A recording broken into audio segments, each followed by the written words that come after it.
So guys, welcome back. So in the previous videos, I have shown you how to create a virtual machine from the virtual box. Okay. Now I'll go one step deeper and explain you what is a Vagrantfile. What if we want to create our own Vagrantfile, right?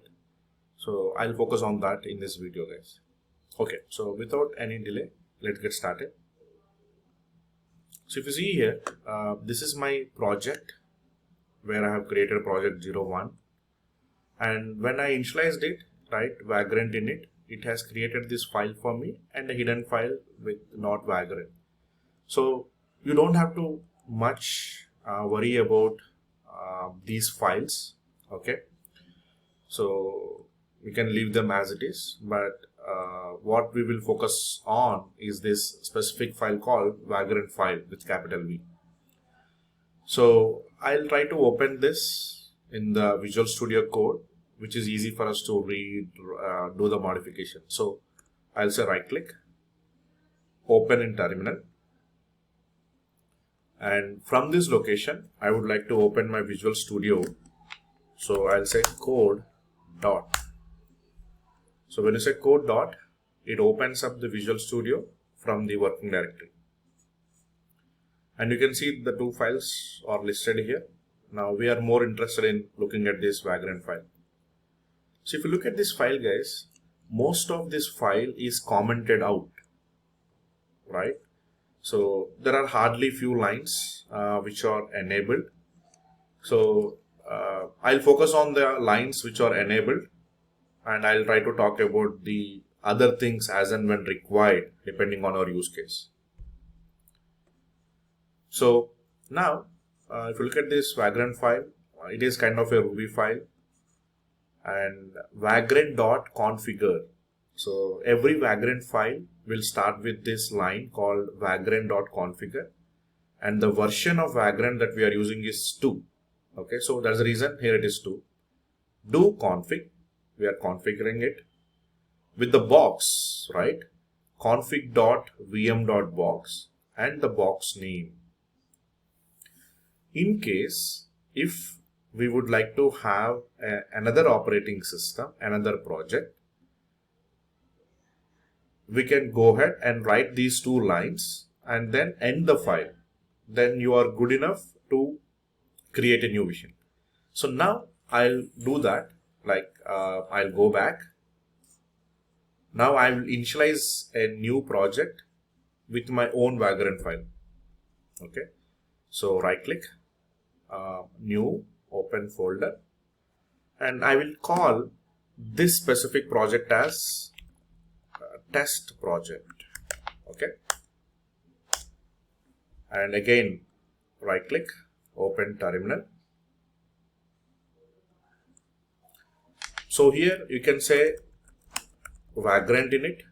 Okay. Again, like I said, which will initialize the project for you. Press enter.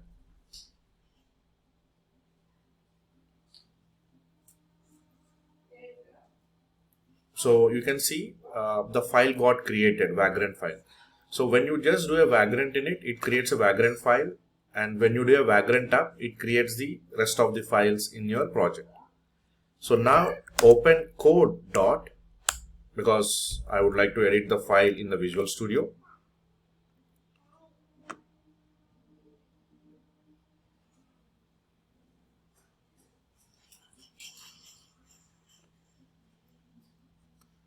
So select the file and you have everything. Now for easy understanding, I will remove all that is not needed as part of the Vagrantfile. So there are helpful links for you to look into, right? And all of this is not needed at this moment. I'm just deleting all of them.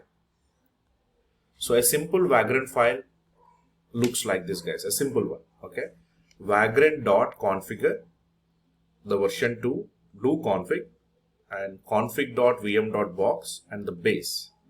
So here, instead of base, you can select any operating system that you want. Okay, again, like I said in the previous video, the box name that you are defining here should match with the box name that is available in the Vagrant Cloud. Okay, so I'll go to the Vagrant Cloud now and try to pick up a specific name, and I'll configure it here. Okay, so minimize this, open a window, and here is my Vagrant Cloud. Go to home and select bento/CentOS. So in this, I would like to go with CentOS video 6.7 or probably 7.2. So click on it. Just get the name of the box.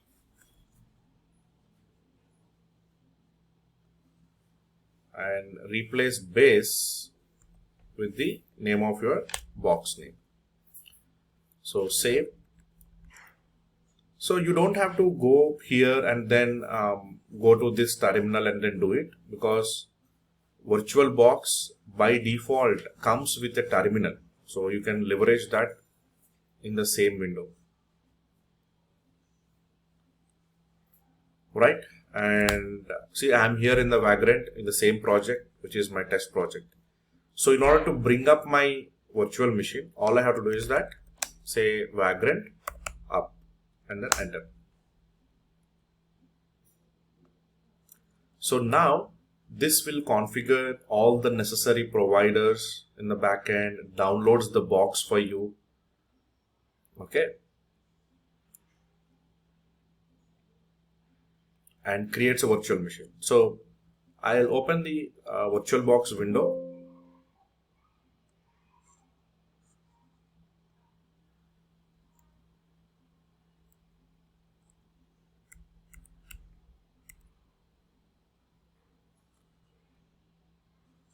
Not this.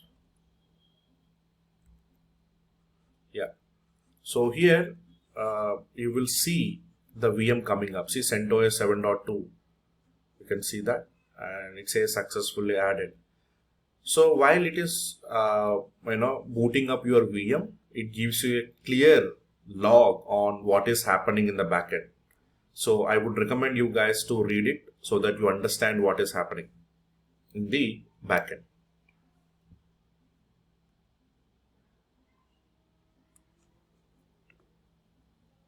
We can configure everything, guys. You can configure the ports, you can configure the IP address, right?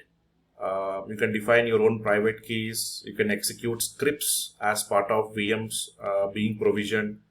You can do a whole lot of things with Vagrant, guys. It's super simple, super easy, and very user friendly too. Okay.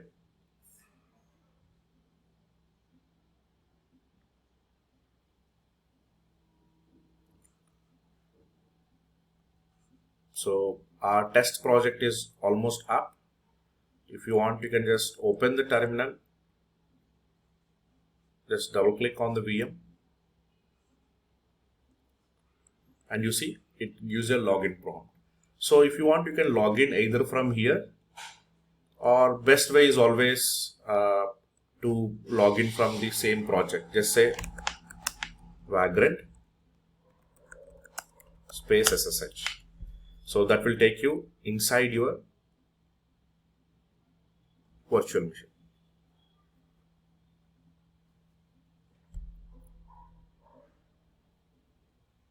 Yes. So I am inside my virtual machine. You can see. Let us see the version cat/etc*-release. So I am on my CentOS 7.2.